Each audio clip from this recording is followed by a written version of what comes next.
Today, we'll be talking about anabolic cooking. What is it? How do you go about doing it? And why is it so important? What is anabolic cooking? Anabolic cooking is basically cooking what you want to eat of any meal, any recipe that you may enjoy already eating, but eating it at a lesser calorie while having bigger volume. And what I mean by volume is having more amounts, right? You could have, that's why like salad is very good for cutting, is because it has so much food. The volume that you're getting from just a big bowl of vegetables will fill you up and keep you filled, right? And this is the same premise of anabolic cooking, of cooking meals that's going to be very high in value of, or very high in volume, while keeping it at low calories to fill you up and be able to hit your calorie amounts per day. So how will anabolic cooking actually help you? Well, it's going to keep you full because of the amount of volume you're going to be eating, as well as it's going to hit all cravings, right? You're never going to have to just completely cut something out of your life. You could still have really anything, right? There's anabolic cooking for everything, such as donuts, brownies, stir-fried rice, any like noodle dish, right? Just making substitutes to be able to have those cravings or hit those cravings while keeping it a low calorie and correct macros, right? So for the like donuts and brownies, as I said, the base is going to be protein powder, right? You're going to have high protein but donuts with low sugar, right? Very, very tasty as well. The fried rice, as I said earlier, instead of using like oil, which is going to be the highest amount of calories in rice, you would use cauliflower rice, taste up the cauliflower a little bit, use cooking spray rather than oil, and you're going to have basically the same taste for a lot more volume, like a lot more, while having a lot less calories, as well as never eating bland and boring food. As I said earlier, salad is going to be the most important, or one of the most like popular things for cutting, right? But not many people like salads, right? It's very boring, very bland, right? The way to anabolic cook is you're never going to have anything that's boring or very bland, just because again, everything is going to be tasty, everything is going to be what you want to hit your cravings, and it's going to be able to still make you be able to lose the amount of calories, or still hit the amount of calories to lose the fat. So how do you actually anabolic cook? How do you go about doing it? Basically, the most first important thing to learn is how to cook, obviously, right?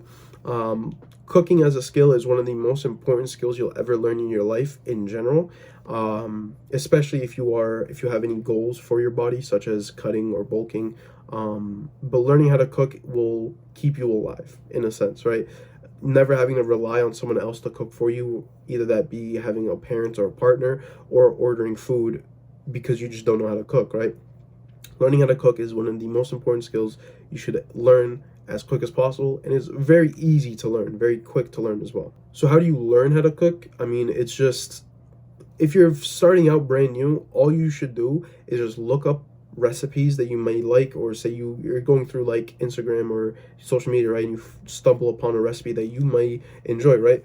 All you do is you just copy that recipe, right? You look at all the ingredients that recipe is giving you and telling you to do, and just follow step by step what that person is doing or what the recipe is writing you and telling you to do. And that is really it when you're starting out. The more you do it, the more experience you're going to gain, and when you level up this skill more and more by doing it more and more, you're going to be able to be more confident in yourself in cooking, and then you're going to be able to make your own recipes, or experiment and test things here and there, right?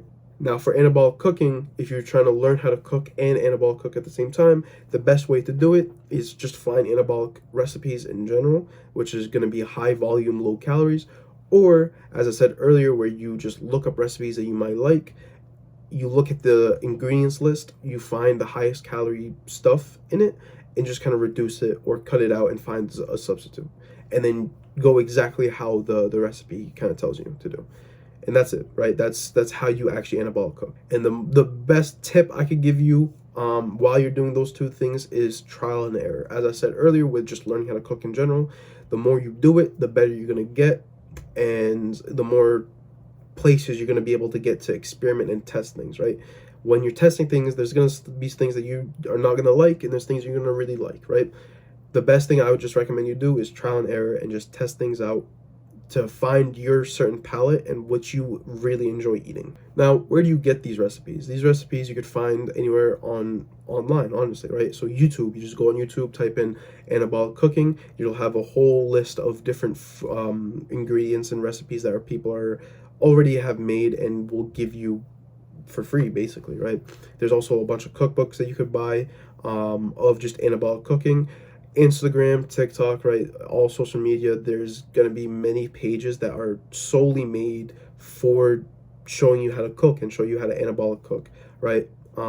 As well as you can make the anabolic cooking recipe yourself. As I said earlier, you just look up a recipe. So let's just say sushi, for example. It's a recipe I mentioned earlier in a previous video. You just look at the amount of the ingredients in sushi. So let's take a crab roll or a California roll. The highest calorie food in a sushi is going to be the mayonnaise and the rice, right? All you do is you substitute the mayonnaise to light mayonnaise, which is going to be less calories, and substitute the rice for cauliflower rice, right? And then you add a little bit of tastiness to the cauliflower rice, such as like sriracha or any type of sauce with some mayonnaise to make it sticky. And then that's it. You have everything you need for the sushi, and you just roll it up, you combine it, roll it up, and boom, that's it. You're gonna have, instead of having a 300 to 400 California roll, you're gonna have a 100 to 200 calorie California roll, right? And that is the premise of anabolic cooking, and that's how I would go about actually making your own recipes if you can't find any recipes that may come to your liking, or you just want to try something else out yourself.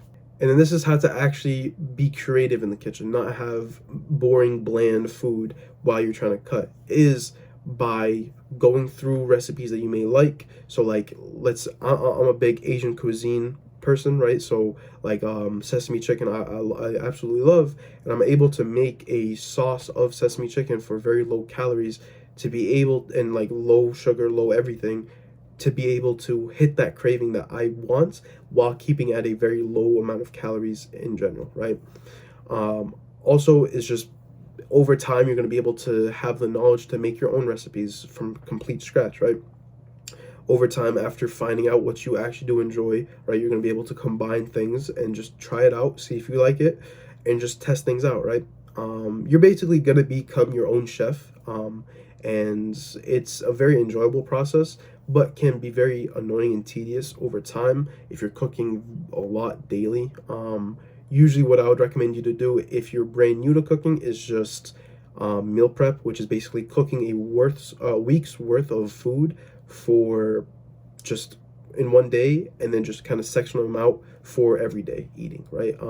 That's going to be the easiest and best way, and the most convenient way, especially if you're a very busy person.